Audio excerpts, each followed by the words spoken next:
Alors Vincent, qu'est-ce que la langue galaise? Alors la langue galaise, c'est la langue romane de Bretagne. C'est une langue d'oïl, au même titre que le roman, le provençal et aussi le français.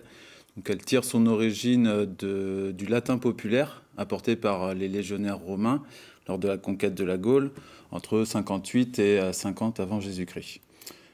Cette langue, donc c'est une des langues historiques de Bretagne, au même titre que le breton, sauf que cette langue est parlée donc en Ille-et-Vilaine, en Loire-Atlantique et sur la partie orientale des Côtes-d'Armor et du Morbihan. Donc comme on peut le voir sur la carte, c'est la partie à l'est d'une ligne qu'on tracerait qui irait de Saint-Brieuc à Vannes.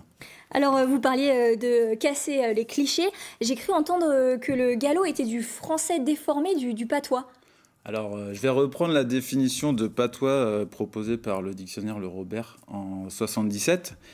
Donc, il le définit comme tel, c'est un parler, un idiome local employé par une population généralement peu nombreuse, souvent rurale, et dont la culture, le niveau de civilisation sont inférieurs à ceux du milieu environnant.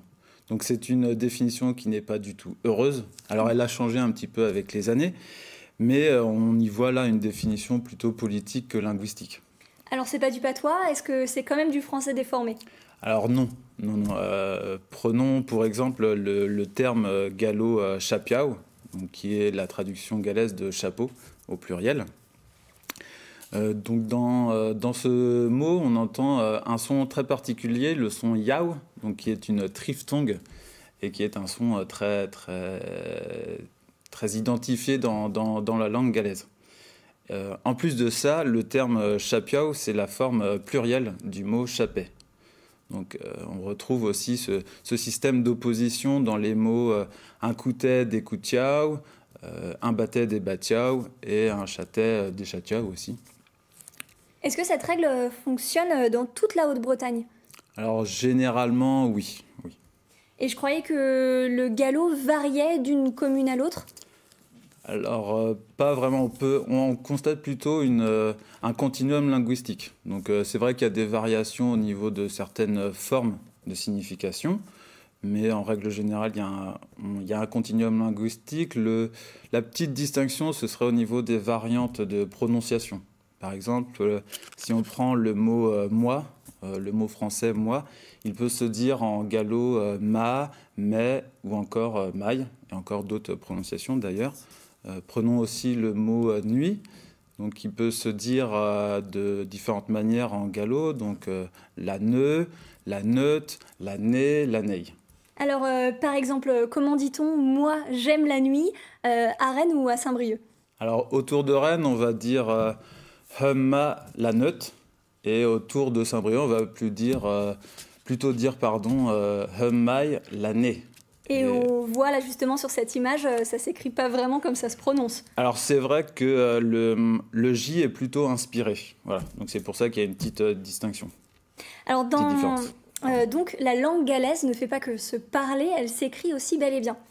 Exact. On a retrouvé la première trace d'écriture du gallo au XIIe siècle, donc dans le livre des manières d'Étienne de Fougères. Et bien sûr, au fil des siècles, on a retrouvé encore des écrits.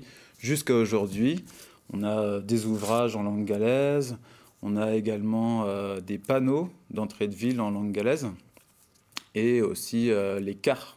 Certains quarts de la région Bretagne s'affichent avec du gallo. Ouais, Donc on là, l'a on vu, a hein, vu. Saint-Aubin Voilà. du Cormier. Il y a Saint-Aubin-du-Cormier qui a affiché du gallo sur son panneau d'entrée de ville. Il y a d'autres communes, il y a la Prénessay aussi dans les Côtes-d'Armor, Gommenay. En Ille-et-Vilaine, on a également Bossé. Et dans le Morbihan, on a Serran. Oui. Et dans le 44, il y a Pornic. Et on l'a vu des panneaux sur des cars, on va peut-être pouvoir revoir l'image. Qu'est-ce qu'il y avait écrit sur ce car? Alors, il me semble, je vois pas très bien, c'est que la région me charraille, je crois. Et je crois que c'est ça. Donc c'est en gros, la région me transporte, enfin l'écart de la région me transporte, voilà. Donc c'est écrit en gallo et en breton. Et où peut-on apprendre à parler, lire, écrire la langue galaise? Alors on peut l'apprendre maintenant depuis l'école jusqu'à l'université. Donc à Rennes, à l'université Rennes 2 par exemple. Et sinon, dans le reste de la Haute-Bretagne, il y a des cours du soir. donc de langue galaise. Et l'Institut de la langue galaise va éditer au début de l'année prochaine une méthode d'apprentissage du gallo pour les adultes. Et on retrouve en tout cas toutes les informations sur le site internet de l'Institut du gallo.bzh.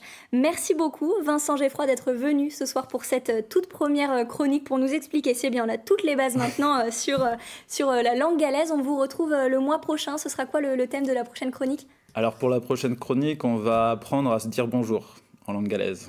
Eh bien, merci beaucoup. Donc c'est la fin de cette toute première chronique consacrée au gallo. Merci.